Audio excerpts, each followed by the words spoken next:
বের করে জাহান্নাম থেকে বের করে একটা নির্ধারিত দূরত্বে রেখে দাও, রেখে দেয়া হবে। কিন্তু জাহান্নামের আগুনের লেলিহান শিখাতে তার গা ঝলসে যাবে।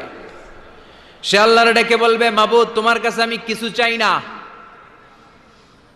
জাহান্নাম থেকে তুমি আমাকে বের করেছো, জীবন নদীর পানি তুমি আমার গায়ের মধ্যে ঢেলে দিয়েছো, আমি আবার সজীবতা ফিরে পেয়েছি। আমি তোমার কাছে জান্নাত চাই না, শুধু নিরাপদ একটা দূরত্বে আমাকে রেখে আসো, যাতে জাহান্নামের আগুন আমারে কষ্ট দিতে না পারে।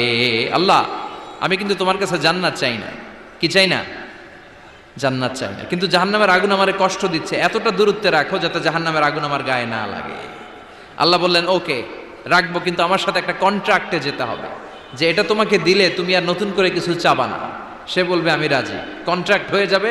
আল্লাহ জিব্রাইলকে বলবেন, যাও এমন দূরত্বে রাখো যাতে জাহান্নামের আগুন ওরে কষ্ট না দেয়। রেখে আসা হবে। অনেক দিন সে